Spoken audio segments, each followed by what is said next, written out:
मैं इस तरह से पास लेकर आ रहा हूँ, ये देखें इस तरह से टकरा रही है ना, ये देखें निडल टेढ़ी हो चुकी है। तो इस तरह से आपकी निडल टूट जाती है। मैं इधर को कर रहा हूँ तो आपका बोर्ड इस तरह से घूम रहा है, ये देखें घूम गया ना। अगर मैं इधर को करूंगा तो ये इधर को घूम रहा है। तो देखें निडल टूटने की सबसे पहली वजह तो ये होती है, ये जो प्रेशर फूड होता है इसमें टकराने की वजह से आपकी निडल टूटती रहती है। तो ये इसमें टकराती क्यों है? कई बार आपका प्रेशर फूड तिरछा हो जाता है, कभी तो इधर को तिरछा हो जाता है, कभी इधर के लिए तिरछा हो जाता है। तो जैसा कि इस साइड में तिरछा है तो आप देख सकते हैं इस तरह से इसमें निडल टकरा रही है। तो प्रेशर फूड में टकराने की वजह से आपकी निडल टूट सकती है। और कभी तो ऐसा होता है आपका प्रेशर फूड इस साइड में तिरछा हो जाता है तो इस साइड में लगकर निडल टूटती रहती है। तो देखिए हमने पेचकस लेना है और जो यहाँ पर बड़ा सा स्क्रू दिया गया है हमने पेचकस को यहाँ लगाना है। तो इस तरह से लगाने के बाद मैं आपको दिखाना चाहूंगा। तो देखिए मैं इधर को कर रहा हूँ तो आपका बोर्ड इस तरह से घूम रहा है, ये देखिए घूम गया ना। अगर मैं इधर को करूंगा तो ये इधर को घूम रहा है। तो आपने इसकी सेटिंग किस तरह से करनी है, आपने यहाँ पर ये चेक करना होगा, ये जो निडल प्लेट होती है इसमें जो होल दिया गया है तो आपने इस होल को प्रेशर फूड के बीच सेंटर में कर देना है। जो प्रेशर फूड के बीच में जो गैप होता है ना तो आपने यहाँ पर गैप में इस तरह से कर देना है। फिर उसके बाद एक प्रॉब्लम और होती है, होता क्या है ये जो प्रेशर फूड होता है ना तो ये पुराना होने की वजह से यहाँ से हिलने लगता है, इसमें प्ले आ जाती है। तो अब आप देखेंगे तो यहाँ से देखेंगे तो सही लग रहा है, बिल्कुल सेंटर में है।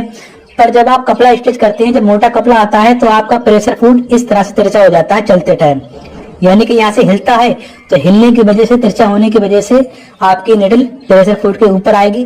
तो अगर आपका प्रेशर फूड हिल रहा है, यहाँ से प्ले है, तो आप प्रेशर फूड चेंज कर दीजिए, ठीक है। चेंज करने के बाद आपने लगाना है तो आपकी निडल नहीं टूटेगी। तो उसके बाद यहाँ पर दूसरी वजह क्या होती है निडल टूटने की, मैं आपको दिखाना चाहूंगा। तो ये जो निडल प्लेट का होल दिया गया है, आपकी निडल इस होल के बीच सेंटर में होनी चाहिए। कई बार होता क्या है आपकी मशीन चलते चलते कई बार क्या होता है आपका गज थोड़ा तिरछा हो जाता है, एक साइड को भाग जाता है।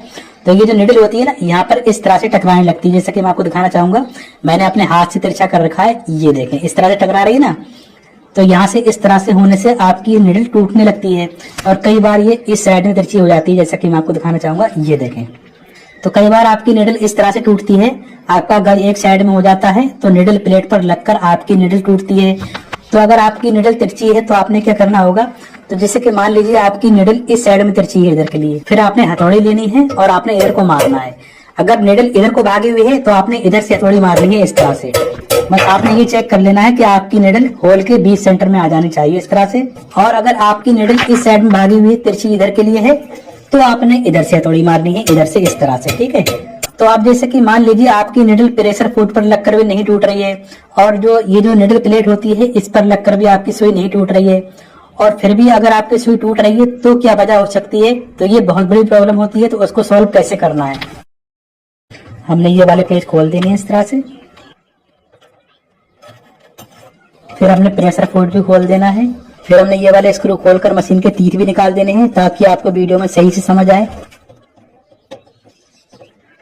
तो अब आप यहाँ पर ध्यान से देखें, ये जो शटल की नोक है तो जब ये निडल के पास में आएगी, ये देखें, अब आप देख सकते हैं इस तरह से ये शटल की नोक निडल में टकरा रही है,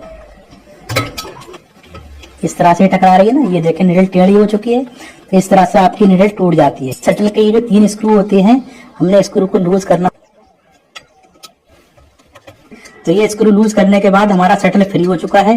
तो अब मैं आपको बताना चाहूंगा आपकी निडल शटल में क्यों टकरा रही थी। तो ये जो शटल की नोक होती है, जब आपको दिखाना चाहूंगा, ये देखें जो ये वाली नोक होती है, तो होता क्या है आपका शटल इस तरह से कभी कभी आगे को आ जाता है और आगे को आने की वजह से निडल शटल में टकराने लगती है। तो आपने क्या करना होगा, तो अब आप यहाँ पर ध्यान से देखेंगे, यहाँ पर गैप होता है, तो आपने क्या करना होगा, शटल को बिल्कुल पीछे कर देना है इस तरह से।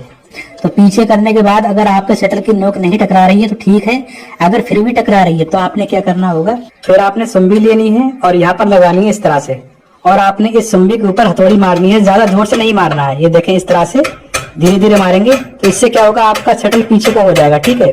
तो शटल लगाते टाइम आपने क्या करना होगा, निडल को बिल्कुल नीचे रखेंगे इस तरह से, और निडल को नीचे लाने के बाद फिर आपने थोड़ा सा ऊपर उठाना है। तो ये जो निडल का होल होता है और ये जो शटल की नोक है, तो आपने यहाँ पर इसको इस तरह से बराबर रखना है। एक स्क्रू को टाइट कर देना है पहले, देखिए हमने एक स्क्रू टाइट करना है पहले इस तरह से।